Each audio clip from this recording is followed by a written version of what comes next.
Hey, how you doing? Justin here. In this lesson we're going to be talking about the note circle and sharps and flats. So let's get a note circle up first of all over here. And what you're looking at now is all 12 notes that we have in Western music. Okay, there are only 12 pitches. That's why we have on the 12th fret we have a double dot, because this note, this is the note E, and that's the note E.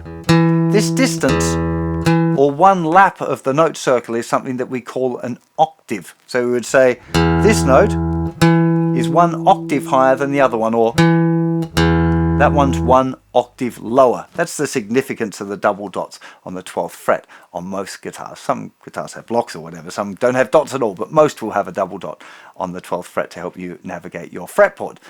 Now, you'll notice that there's notes that are natural notes, which don't have a sharp or a flat attached to them, and they are A, B, C, D, E, F, G. We don't have the letter H. In German, confusingly, they have a letter H. I think it's really not a good system. It was an accident apparently by a monk who wrote some stuff wrongly a long time ago.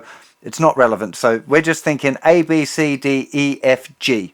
That's all of the white notes, the natural notes that we have.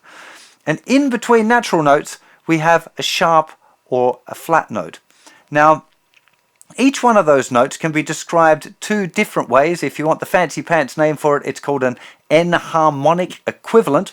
That's two notes that sound the same but have different names.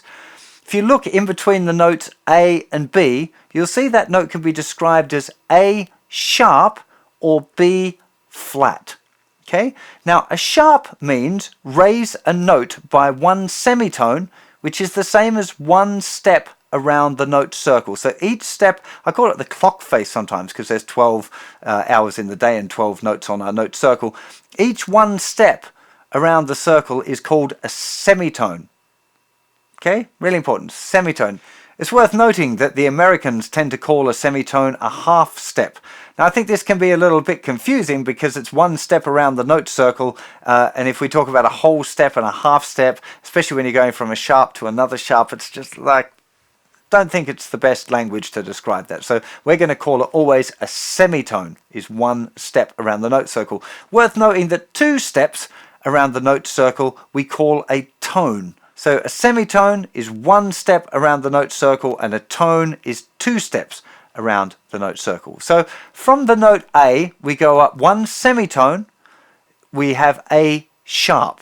So sharp is always raising, going higher by one semitone. The best way to think of it is that if you sat on something sharp, you would jump up. Okay, here's the note A on the guitar. You don't have to know that yet.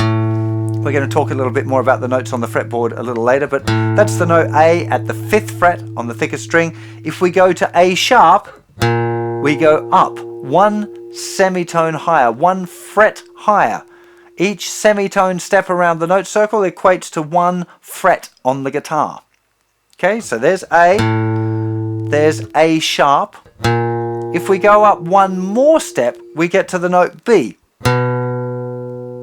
Okay, so A, one step up, we sat on something sharp, so we went up, and then one more up, we've gone to the note B, one further step higher around the circle.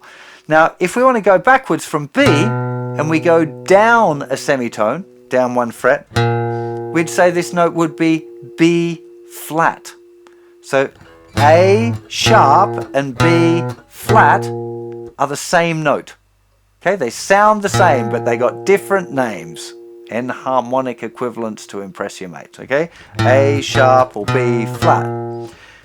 From B to C, there's no sharp or flat. What's going on with that? I thought I had this for a second and now there's no sharp or flat there. To understand why there are not sharps and flats between some of the notes is really super complicated. It's something that I can explain to you way further down the journey if you want to get into that. It's included as part of my music theory course.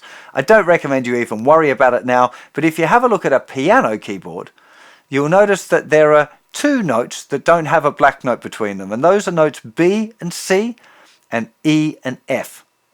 Okay, so you just have to remember at this point that B and C and E and F don't have a sharp or a flat between them.